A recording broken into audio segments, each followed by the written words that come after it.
അധ്യായം 13. അബ്രാമും ലോത്തും. അബ്രാം ഭാര്യയോടും സ്വന്തമായ സകലത്തോടും കൂടെ ഈജിപ്തിൽ നിന്ന് നെഗബിലേക്ക് പോയി. ലോത്തും കൂടെ ഉണ്ടായിരുന്നു.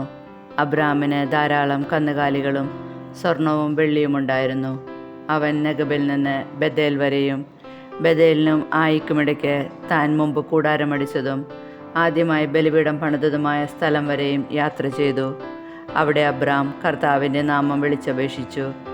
അവൻ്റെ കൂടെ പുറപ്പെട്ട ലോത്തിനും ആട്ടിൻപറ്റങ്ങളും കന്നുകാലി കൂട്ടങ്ങളും കൂടാരങ്ങളും ഉണ്ടായിരുന്നു. അവർക്ക് ഒന്നിച്ചു താമസിക്കാൻ ആ ദേശം മതിയായില്ല. കാരണം അവർക്ക് വളരെയേറെ സമ്പത്തുണ്ടായിരുന്നു.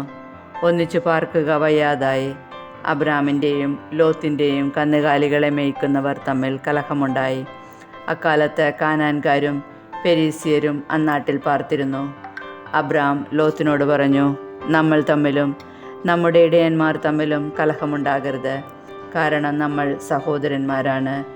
ഇതാ, ദേശമെല്ലാം നിന്റെ കൺമുൻപിലുണ്ടല്ലോ. എന്നെ പിരിഞ്ഞു പോവുക. ഇടത്തു ഭാഗമാണ് നിനക്ക് വേണ്ടതെങ്കിൽ ഞാൻ വലത്തേക്ക് പോയിക്കൊള്ളാം. വലത്തു ഭാഗമാണ് നിനക്കിഷ്ടമെങ്കിൽ ഞാൻ ഇടത്തേക്ക് പോയിക്കൊള്ളാം. ജോർദാൻ സമതലം മുഴുവൻ ജലപുഷ്ടിയുള്ള ഭൂമിയാണെന്ന് ലോത്ത് കണ്ടു. അത് കർത്താവിൻ്റെ തോട്ടം പോലെയും സോവാറിന് നേരെയുള്ള ഈജിപ്തിലെ മണ്ണ് പോലെയുമായിരുന്നു. കർത്താവ് സോദോമും ഗൊമോറായും നശിപ്പിക്കുന്നതിന് മുമ്പുള്ള അവസ്ഥയായിരുന്നു അത്. ലോത്ത് ജോർദാൻ സമതലം തിരഞ്ഞെടുത്തു. അവൻ കിഴക്കോട്ട് യാത്ര തിരിച്ചു. അങ്ങനെ അവർ തമ്മിൽ പിരിഞ്ഞു. അബ്രാം കാനാൻ ദേശത്ത് താമസമാക്കി. ലോത്ത് സമതലത്തിലെ നഗരങ്ങളിലും വസിച്ചു. അവൻ സോദോമിനടുത്ത് കൂടാരമടിച്ചു. സോദോമിലെ ആളുകൾ ദുഷ്ടന്മാരും കർത്താവിൻ്റെ മുൻപിൽ പാപികളുമായിരുന്നു. അബ്രാം ലോത്തിൽ നിന്ന് വേർപെട്ടതിനു ശേഷം കർത്താവ് അബ്രാമിനോട് പറഞ്ഞു, നീ തലയുയർത്തി കിഴക്കോട്ടും പടിഞ്ഞാറോട്ടും തെക്കോട്ടും വടക്കോട്ടും നോക്കുക. നീ കാണുന്ന പ്രദേശമെല്ലാം നിനക്കും നിന്റെ സന്താന പരമ്പരകൾക്കും എന്നേക്കുമായി ഞാൻ തരും. ഭൂമിയിലെ പൂഴി പോലെ നിന്റെ സന്തതികളെ ഞാൻ വർദ്ധിപ്പിക്കും. പൂഴി ആർക്കെങ്കിലും എണ്ണിത്തീർക്കാമെങ്കിൽ നിന്റെ സന്തതികളെയും എണ്ണാനാവും. എഴുന്നേറ്റ് ഈ ഭൂമിക്ക് നെടുകയും കുറുകയും നടക്കുക. അത് നിനക്ക് ഞാൻ തരും. അബ്രാം തൻ്റെ കൂടാരം മാറ്റി ഹെബ്രോണിലുള്ള മാമ്രയുടെ ഓക്ക് മരങ്ങൾക്ക് സമീപം താമസമാക്കി. അവിടെ അവൻ കർത്താവിന് ഒരു ബലിപീഠം നിർമ്മിച്ചു. അധ്യായം 14. ലോത്തിനെ രക്ഷിക്കുന്നു. ഷീനാർ രാജാവായ അമ്രാഫേൽ, എല്ലാസർ രാജാവായ അരിയോക്ക്, ഏലാം രാജാവായ കെദോർ ലാവോമർ, ഗോയിം രാജാവായ തിദാൽ എന്നിവർ തങ്ങളുടെ ഭരണകാലത്ത് സോദോം രാജാവായ ബേറ, ഗൊമോറോ രാജാവായ ബീർഷ, അദ്മ രാജാവായ ഷീനാബ്, സെബോയിം രാജാവായ ഷെമേബർ, ബേല അതായത് സോവാർ രാജാവ് എന്നിവരോട് യുദ്ധം ചെയ്തു. ഇവർ സിദ്ദീം താഴ്വരയിൽ അണിനിരന്നു. അതിപ്പോൾ ഉപ്പുകടലാണ്. ഇവർ 12 വർഷം കെദോർ ലാവോമറിന് കീഴടങ്ങി കഴിയുകയായിരുന്നു. എന്നാൽ 13-ാം വർഷം അവർ അവനെതിരെ പ്രക്ഷോഭം കൂട്ടി. 14-ാം വർഷം കെദോർ ലാവോമറും കൂടെയുണ്ടായിരുന്ന രാജാക്കന്മാരും ചെന്ന് അഷ്തരോത്ത് കർണായിമിൽ റഫായിമുകളെയും ഹാമിൽ സൂസിമുകളെയും ഷാവേ കിരിയാത്തീമിൽ എമീമുകളെയും സെയർ മലകളിൽ ഹോര്യരെയും അടിച്ചമർത്തി. അവർ മരുഭൂമിയുടെ അതിർത്തിയിലുള്ള ഏൽപാരാൻ വരെ എത്തി. അവർ പിന്തിരിഞ്ഞ് എൻമിഷ്പാത്തിൽ അതായത് കാദേശിൽ ചെന്ന് അമലേക്യരുടെ നാട് കീഴടക്കി. ഹസസോൻ താമാറിൽ പാർത്തിരുന്ന അമോര്യരെയും തോൽപ്പിച്ചു. അപ്പോൾ സോദോം, ഗൊമോറ, അദ്മ, സെബോയിം, ബേല അതായത് സോവാർ എന്നിവിടങ്ങളിലെ രാജാക്കന്മാർ സിദ്ദീം താഴ്വരയിൽ ഏലാം രാജാവായ കെദോർ ലാവോമർ, ഗോയിം രാജാവായ തിദാൽ, ഷീനാർ രാജാവായ അമ്രാഫേൽ, എല്ലാസർ രാജാവായ അരിയോക്ക് എന്നിവർക്കെതിരെ യുദ്ധത്തിനായി അണിനിരന്നു. 4 രാജാക്കന്മാർ 5 പേർക്കെതിരെ. സിദ്ദീം താഴ്വര നിറയെ ചെളിക്കുണ്ടുകളായിരുന്നു. സോദോമിലെയും ഗൊമോറായിലെയും രാജാക്കന്മാർ പിന്തിരിഞ്ഞോടിയപ്പോൾ ഈ കുഴികളിൽ വീണു. ശേഷിച്ചവർ മലയിലേക്ക് ഓടിപ്പോയി. സോദോമിലെയും ഗൊമോറായിലെയും സർവ്വസമ്പത്തും ഭക്ഷണ സാധനങ്ങളും കവർന്നുകൊണ്ട് ശത്രുക്കൾ സ്ഥലം വിട്ടു.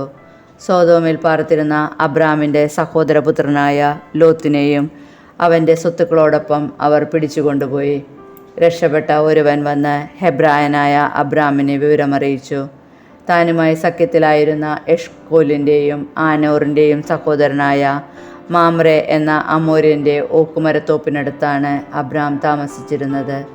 സഹോദരൻ തടവുകാരനാക്കപ്പെട്ടെന്ന് കേട്ടപ്പോൾ തൻ്റെ വീട്ടിൽ തന്നെ ജനിച്ചു വളർന്നവരും പയറ്റി തെളിഞ്ഞവരുമായ 318 പേരോടൊപ്പം അബ്രാൻ ദാം വരെ അവരെ പിന്തുടർന്നു. രാത്രി അവൻ തൻ്റെ ആളുകളെ പല ഗണങ്ങളായി തിരിച്ച് ശത്രുക്കളെ ആക്രമിച്ച് തോൽപ്പിച്ച് ദമാസ്കസിന് വടക്കുള്ള ഹോബ വരെ ഓടിച്ചു. അവൻ സമ്പത്തൊക്കെയും വീണ്ടെടുത്തു. ചാർച്ചക്കാരനായ ലോത്തിനെയും അവൻ്റെ വസ്തുവകകളെയും സ്ത്രീകളെയും ജനങ്ങളെയും തിരികെ കൊണ്ടുവന്നു. മെൽക്കിസദേക്ക് കെദോർ ലാവോമറെയും കൂടെ ഉണ്ടായിരുന്ന രാജാക്കന്മാരെയും തോൽപ്പിച്ച് മടങ്ങിവന്ന അബ്രാമിനെ എതിരേൽക്കാൻ സോദോം രാജാവിൻ്റെ താഴ്വര എന്നറിയപ്പെടുന്ന ഷാവേ താഴ്വരയിലേക്ക് ചെന്നു. സാലേം രാജാവായ മെൽക്കിസദേക്ക് അപ്പവും വീഞ്ഞും കൊണ്ടുവന്നു. അത്യുന്നതനായ ദൈവത്തിൻ്റെ പുരോഹിതനായിരുന്നു അവൻ അബ്രാമിനെ ആശീർവദിച്ചുകൊണ്ട് പറഞ്ഞു, ആകാശത്തിൻ്റെയും ഭൂമിയുടെയും നാഥനായ അത്യുന്നത ദൈവത്തിൻ്റെ കൃപാകടാക്ഷം നിന്റെ മേലുണ്ടാകട്ടെ. ശത്രുക്കളെ നിന്റെ കയ്യിലേൽപ്പിച്ച അത്യുന്നത ദൈവം അനുഗ്രഹീതൻ. അബ്രാം എല്ലാറ്റിൻ്റെയും ദശാംശം അവന് കൊടുത്തു. സോദോം രാജാവ് അബ്രാമിനോട് പറഞ്ഞു, ആളുകളെ എനിക്ക് വിട്ടുതരിക, സമ്പത്തെല്ലാം നീ എടുത്തുകൊള്ളുക. അബ്രാം സോദോം രാജാവിനോട് പറഞ്ഞു, ഞാൻ കർത്താവിൻ്റെ മുൻപിൽ ആകാശത്തിൻ്റെയും ഭൂമിയുടെയും സൃഷ്ടാവായ അത്യുന്നത ദൈവത്തിൻ്റെ മുൻപിൽ ശപഥം ചെയ്യുന്നു, നിങ്ങളുടേതായ ഒരു ചരടോ ചെരുപ്പിൻ്റെ വാറോ ഒന്നും തന്നെ ഞാൻ എടുക്കുകയില്ല. ഞാൻ അബ്രാമിനെ സമ്പന്നനാക്കിയെന്ന് നിങ്ങൾ പറയരുതല്ലോ. യുവാക്കൾ ഭക്ഷിച്ചതും എൻ്റെ കൂടെ വന്നവരുടെ പങ്കും മാത്രമേ എനിക്ക് വേണ്ടൂ. ആനറും എഷ്കോലും മാമ്രയും തങ്ങളുടെ പങ്ക് എടുത്തുകൊള്ളട്ടെ. ഉൽപ്പത്തി അദ്ധ്യായം 15. അബ്രാമുമായി ഉടമ്പടി. അബ്രാമിന് ദർശനത്തിൽ കർത്താവിൻ്റെ അരുളപ്പാടുണ്ടായി. അബ്രാം, ഭയപ്പെടേണ്ട, ഞാൻ നിനക്ക് പരിചയമാണ്. നിന്റെ പ്രതിഫലം വളരെ വലുതായിരിക്കും. അബ്രാം ചോദിച്ചു, കർത്താവായ ദൈവമേ, സന്താനങ്ങളില്ലാത്ത എനിക്ക് എന്ത് പ്രതിഫലമാണ് ലഭിക്കുക? ദമാസ്കസുകാരൻ എലിയേസറാണ് എൻ്റെ വീടിൻ്റെ അവകാശി. അബ്രാം തുടർന്നു, എനിക്കൊരു സന്താനത്തെ അവിടുന്ന് തന്നിട്ടില്ല. എൻ്റെ വീട്ടിൽ പിറന്ന ദാസരിൽ ഒരുവനായിരിക്കും എൻ്റെ അവകാശി. വീണ്ടും അവനെ കർത്താവിൻ്റെ അരുൾപ്പാടുണ്ടായി, നിന്റെ അവകാശി അവനായിരിക്കേയില്ല, നിന്റെ മകൻ തന്നെയായിരിക്കും. അവിടുന്ന് അവനെ പുറത്തേക്ക് കൊണ്ടുവന്നിട്ട് പറഞ്ഞു, ആകാശത്തേക്ക് നോക്കുക, ആ കാണുന്ന നക്ഷത്രങ്ങളുടെ എണ്ണമെടുക്കാൻ കഴിയുമോ? നിന്റെ സന്താന പരമ്പരയും അതുപോലെയായിരിക്കും. അവൻ കർത്താവിൽ വിശ്വസിച്ചു. അവിടുന്ന് അത് അവന് നീതീകരണമായി കണക്കാക്കി. അവിടുന്ന് തുടർന്ന് അരുൾ ചെയ്തു, ഈ നാട് നിനക്ക് അവകാശമായി തരാൻ വേണ്ടി നിന്നെ കൽദായരുടെ ഊറിൽ നിന്ന് കൊണ്ടുവന്ന കർത്താവാണ് ഞാൻ. അവൻ ചോദിച്ചു, ദൈവമായ കർത്താവേ, ഇത് സംഭവിക്കുമെന്ന് ഞാൻ എങ്ങനെ അറിയും? അവിടുന്ന് കൽപ്പിച്ചു, 3 വയസ്സ് വീതം പ്രായമുള്ള ഒരു പശുക്കിടാവ്, ഒരു പെണ്ണാട്, ഒരു മുട്ടനാട് എന്നിവയെയും ഒരു ചെങ്ങാലിയെയും ഒരു ഇളം പ്രാവിനെയും എനിക്കായി കൊണ്ടുവരിക. അവൻ അവയെല്ലാം കൊണ്ടുവന്നു. അവയെ 2 പിളർന്ന് ഭാഗങ്ങൾ നേർക്കുനേരെ വെച്ചു. പക്ഷികളെ അവൻ പിണർന്നില്ല. പിണത്തിന്മേൽ കഴുകന്മാർ ഇറങ്ങി വന്നപ്പോൾ അബ്രാം അവയെ ആട്ടി ഓടിച്ചു. സൂര്യൻ അസ്തമിച്ചു കൊണ്ടിരുന്നപ്പോൾ അബ്രാം ഗാഠനിദ്രയിലാണ്ടു. ഭീമാകാരമായ അന്ധകാരം അവനെ ആവരണം ചെയ്തു. അപ്പോൾ കർത്താവ് അരുളി ചെയ്തു, നീ ഇതറിഞ്ഞുകൊള്ളുക, നിന്റെ സന്താനങ്ങൾ സ്വന്തമല്ലാത്ത നാട്ടിൽ പരദേശികളായി കഴിഞ്ഞുകൂടും. അവർ ദാസ്യവേല ചെയ്യും. 400 കൊല്ലം അവർ പീഡനങ്ങൾ അനുഭവിക്കും. എന്നാൽ അവരെ അടിമപ്പെടുത്തുന്ന രാജ്യത്തെ ഞാൻ കുറ്റം വിധിക്കും. അതിനുശേഷം ധാരാളം സമ്പത്തുമായി അവർ പുറത്തു വരും. നീ സമാധാനത്തോടെ നിന്റെ പിതാക്കളോട് ചേരും. വാർദ്ധക്യ പരിപൂർത്തിയിൽ നീ സംസ്കരിക്കപ്പെടും. 4ാം തലമുറയിൽ അവർ ഇങ്ങോട്ട് തിരിച്ചു പോരും. എന്തെന്നാൽ അമോര്യരുടെ ദുഷ്ടത ഇനിയും പൂർത്തിയായിട്ടില്ല. സൂര്യൻ അസ്തമിച്ച് അന്ധകാരം വ്യാപിച്ചപ്പോൾ പുകയുന്ന ഒരു തീച്ചൂള കാണാറായി.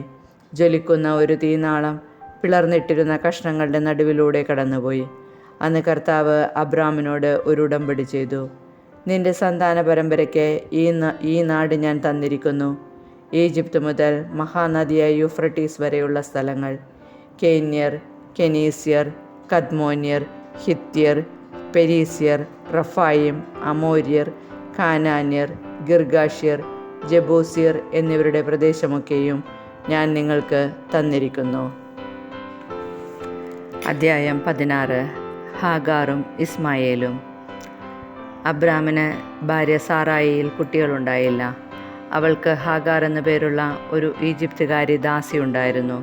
സാറായി അബ്രാമിനോട് പറഞ്ഞു, മക്കളുണ്ടാവാൻ ദൈവം എനിക്ക് വരം തന്നിട്ടില്ല. നിങ്ങൾ എൻ്റെ ദാസിയെ പ്രാപിക്കുക. ഒരുപക്ഷെ അവൾ മൂലം എനിക്ക് കുഞ്ഞുങ്ങളുണ്ടായേക്കാം. അബ്രാം സാറായിയുടെ വാക്കനുസരിച്ചു. കാനാൻ ദേശത്ത് 10 വർഷം താമസിച്ചു കഴിഞ്ഞപ്പോൾ അവൻ്റെ ഭാര്യ സാറായി ദാസിയായ ഈജിപ്തുകാരി ഹാഗാറിനെ തൻ്റെ ഭർത്താവിന് ഭാര്യയായി നൽകി. അബ്രാം അവളെ പ്രാപിക്കുകയും അവൾ ഗർഭം ധരിക്കുകയും ചെയ്തു. താൻ ഗർഭിണിയാണെന്നറിഞ്ഞപ്പോൾ യജമാനത്തിയെ അവൾ നിന്നയോടെ വീക്ഷിച്ചു. സാറായി അബ്രാമിനോട് പറഞ്ഞു, എൻ്റെ ദുരിതത്തിന് നിങ്ങളാണ് കാരണക്കാരൻ. ഞാനാണ് എൻ്റെ ദാസിയെ നിങ്ങളുടെ ആശ്ലേഷത്തിന് വിട്ടു തന്നത്. പക്ഷേ താൻ ഗർഭിണിയാണെന്ന് കണ്ടപ്പോൾ അവൾക്ക് ഞാൻ നിന്ദ്യയായി. എനിക്കും നിങ്ങൾക്കും മധ്യേ കർത്താവ് തന്നെ വിധിയാളനാവട്ടെ. അബ്രാം പറഞ്ഞു, നിന്റെ ദാസി ഇപ്പോഴും നിന്റെ കീഴിലാണ്. നിന്റെ ഇഷ്ടം പോലെ അവളോട് പെരുമാറിക്കൊള്ളുക. സാറായി അവളോട് ക്രൂരമായി പെരുമാറാൻ തുടങ്ങി. അപ്പോൾ അവൾ സാറായിയെ വിട്ട് ഓടിപ്പോയി.